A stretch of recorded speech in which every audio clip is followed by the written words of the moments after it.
charge. However, anticipating the oncoming horsemen, the Berber forces skirted around the enemy steeds, using slings and spears to bring down their riders. The rebels then tied bags of water to the tails of wild mares, driving them mad, before sending them stampeding into the main line of Arab infantry, which prevented them from reinforcing their overextended cavalry. The Caliphate's cavalry was eventually encircled and massacred, while the infantry was overwhelmed by the sheer number of the Amazirs. Nearly 40,000 Umayyad troops were massacred at the Battle of Bagdura, making it one of the most disastrous defeats in the Caliphate's history. News of this victory at Bagdura encouraged more and more Berbers across the Umayyad realm to rebel. In Islamic Iberia, Amazigh soldiers stationed on the northern frontier abandoned their garrisons to wage war on their Arab masters in Toledo, Cordoba, and Algeciras.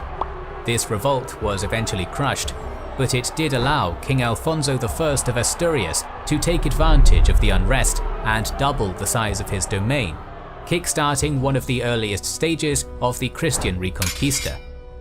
Meanwhile, the gains of the Amazigh back in North Africa were put to a halt when they failed to take the provincial capital of Kairouan in 742, allowing the Umayyads to retain control over the eastern Maghreb.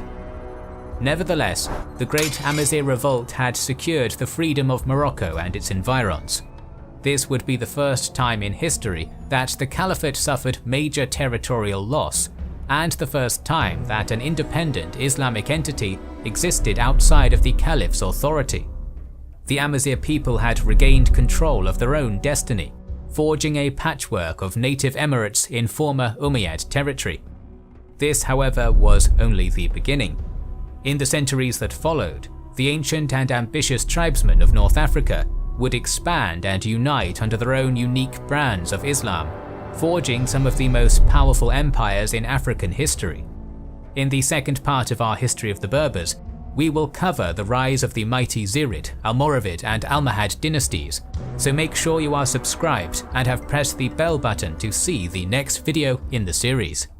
Please consider liking, commenting and sharing, it helps immensely.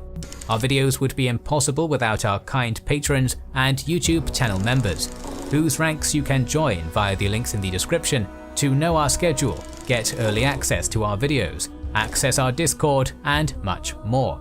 This is the Kings and Generals channel, and we will catch you on the next one.